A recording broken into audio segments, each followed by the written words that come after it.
Do you see these perfectly good Nike Air Jordan OG Retro 1s, patent bred Nikes? Yeah, I thought they were perfect too, which is why I grabbed them off the shelf at my local Goodwill for $25, along with 2 other pairs of Nikes, which all in total cost me $65.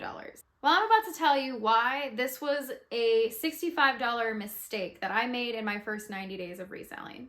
Hi, I'm Taylor. I am a stay-at-home mom and a part-time reseller. As I just mentioned, I started selling exactly 90 days ago, and I thought it would be a good idea to share some of the things that I learned the hard way and some of the things I learned the easy way.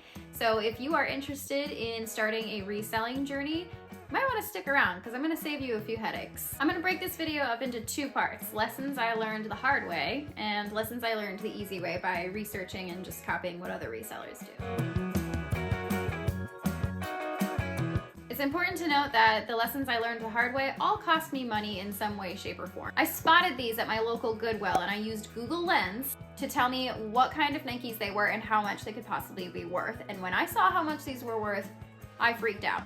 I was very excited. This was within my first month of reselling and I felt like I hit the jackpot. I actually ended up listing them and selling them a few weeks later for $98. This was gonna make me such a good profit and I was so excited. When you sell things like Nike or other high-end brands, eBay has this thing called the authentication guarantee. Authenticity guarantee, not authentication guarantee.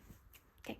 Which ensures that your buyer is getting a real, not counterfeit product. This is a free service through eBay. Unfortunately, a couple of days after I mailed these in, I was told that they did not pass authentication. They were mailed back to me and my listing was taken down. I didn't make my profit and I was absolutely terrified that my account was gonna get red flagged for sending counterfeit items.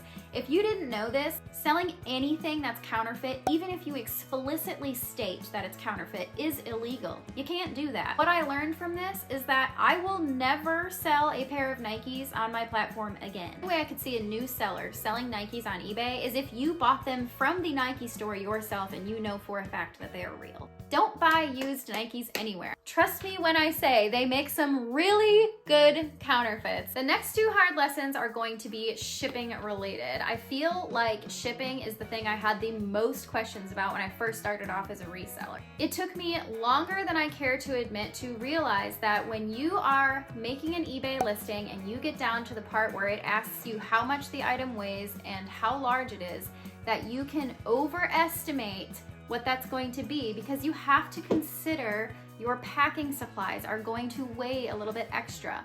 The good thing about this is that if you are just starting off and you're using calculated shipping instead of flat rate shipping, which is something a more experienced eBay seller might use, when the buyer buys the item, they are agreeing to a calculated shipping price. It doesn't even matter if you list that an item is 15 pounds and is going in a 4 cubic foot box. If it actually ends up weighing 5 pounds and is going in a square foot box, the buyer still agreed to pay that calculated shipping charge. I would not recommend being that dramatic about it because when a buyer is looking at your item and it says the calculated shipping charge is $50, they're less likely to buy that item. A lot of the items that I sell weigh 1.5 pounds, so I'll actually just go ahead and add another 0.5 pound just to be safe. A lot of times by the time my buyer ends up buying the item and I'm going to print off a shipping label and I change it to the exact weight and size that the item is after it's been packed, sometimes I save a few cents, which is nice. So to summarize, when you are listing your items, always overestimate the size and weight of the item and change the size and weight of the item after you've packed the item, after the buyer has purchased the item. All right, this next one might just be a me problem, and if this ever happens to you, that sucks, but hopefully by sharing this with you, you will not make the same mistake that I did. I had a really busy week in sales one week where I sent out more items than I usually do. Everything was going fine until I received this message from one of my buyers. I accidentally, somehow, printed off the same label for 2 different items. So this pair of jeans that was supposed to go to somebody in Ohio actually ended up going to somebody in New Jersey. Thankfully, the person that I accidentally shipped the pair of jeans to was super, super helpful in getting that pair of jeans to the right person.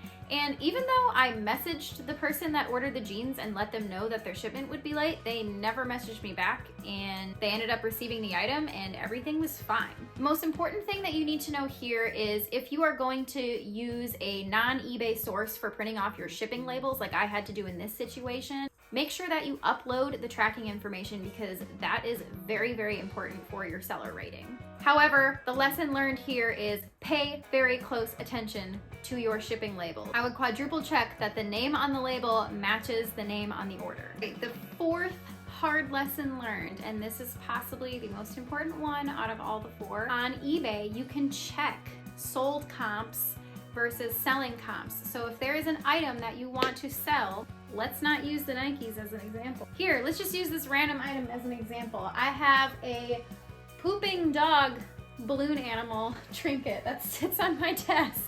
If I wanted to see how much this is actually worth, I could take a photo of it, or I can type in pink pooping balloon dog desk trinket onto eBay, and I could look and see how many of these are selling. I can also filter the results to only show me what has sold in the last 90 days. Now, if there is a lot selling and not a lot sold, that would mean that the product is in high supply and low demand.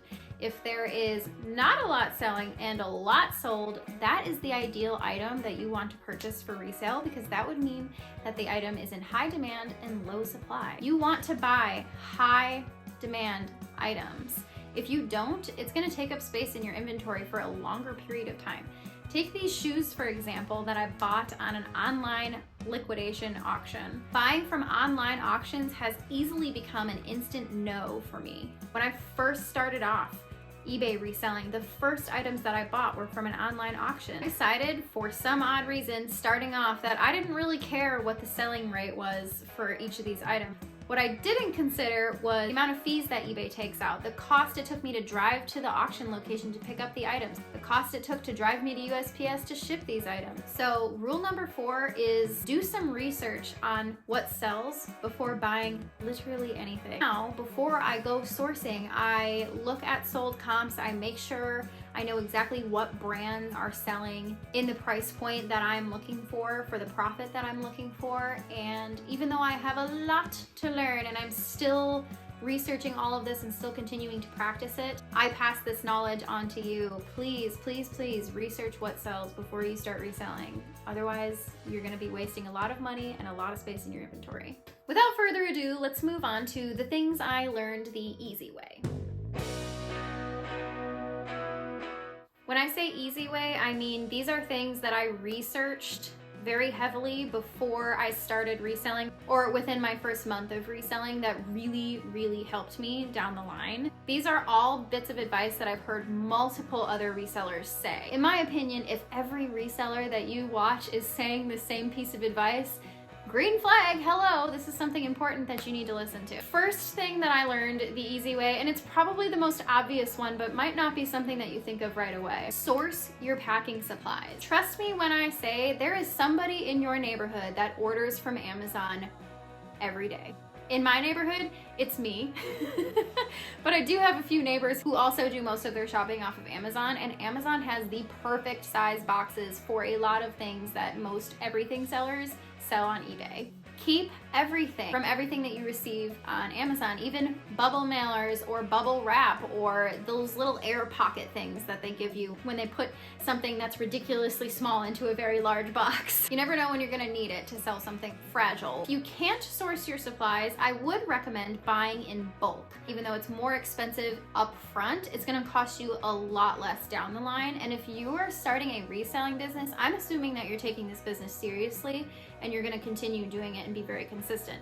If that is true, if that is you, please buy your shipping supplies in bulk. It costs a lot less to buy 12 rolls of tape than it does to buy 1 roll of tape. And if you use USPS priority mail, those boxes are free. So to summarize, find free packing supplies, buy your packing supplies in bulk if you can't. The second thing that I learned the easy way, and perhaps the most frustrating one, is the best places to source. Depending on where you live, eBay reselling can go one way or another. I'm lucky enough that I live in a metropolitan area of a large city, so I have a lot of options when it comes to sourcing. I can source from 5 or 6 different thrift stores within a 5-mile radius from my house. However, thrift stores may not be the most economical place to source. What I've learned from other resellers is that the best places to get the best value is either garage sales or estate sales.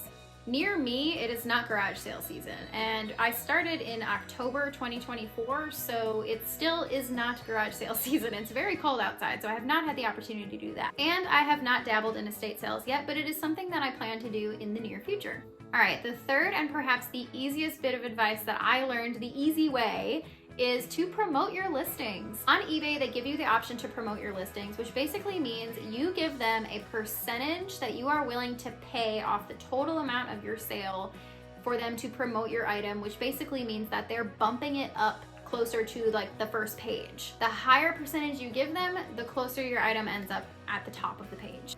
There is a caveat for this, however. It's wise to promote items that have a lot of other people selling the same item. It is unwise to try to promote items that are so niche that no one else is selling the item. And if you are just starting off on reselling, I would not recommend selling extremely niche items unless you know a lot about them.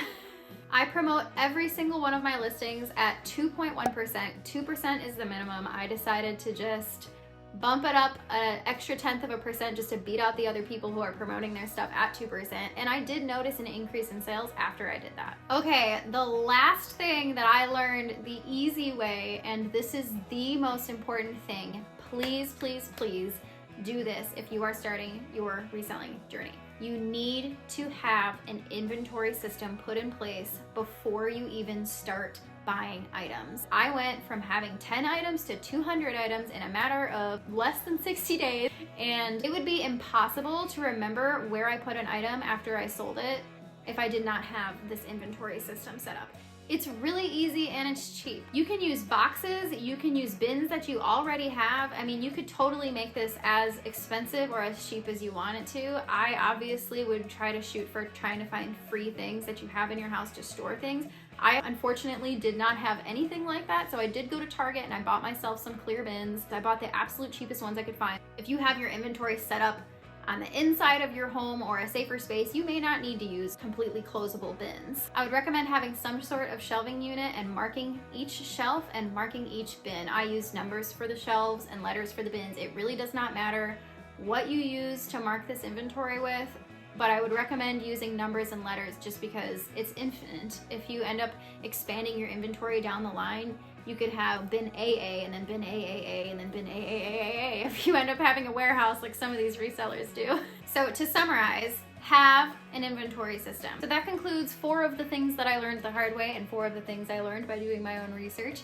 I do have one honorable mention, and that would be to list your death pile. What is a death pile, you ask? Well, it's a vocabulary term that resellers use to describe the items that you have purchased for resale that you have not listed yet. You cannot sell what isn't listed. Anyways, I have made it to 90 days and I am so happy. I'm 7 sales away from being eligible for top rated seller status already, and I'm so excited. I'm really proud of myself that I did not give up when things got hard. Something that I have tended to do in the past is when I start a new project and things just start going wrong, I usually give up. And let me tell you, there was a 2-week period where I was making mistake after mistake after mistake after mistake, and everything just kept going wrong. And I feel like it was the universe's way of testing me to see if I could handle it. And I'm so glad that I stuck it out and I'm here today making this video. I'm very proud of myself. And trust me, if I can do it, that means that you can do it. So if you want to start reselling, seriously, start now. Don't even think about it. Just count backwards from 5. Buy an item and flip it on eBay. You can do it. That is all for today's video. Please be sure to like and subscribe if you would like to see more reselling content. I do have plans for future videos, such as how much I actually made in my first 90 days and what my plans are to expand my business so that I can reach my sales goal by the end of the year. Please, in the comments below, share your reselling wins or any hard lessons that you have learned in reselling or easy lessons that you've learned in reselling. I would love to hear them. Thanks for watching, and I will see you in the next video. Bye. the item is 15 pounds and it's in a 4 square foot lessons that I've learned. Nope, that's not what I said. Ugh. I paid 79 cents each. It doesn't matter. Don't look at me like that. Why can't I talk? Jesus Christ. Oh my God. Ugh.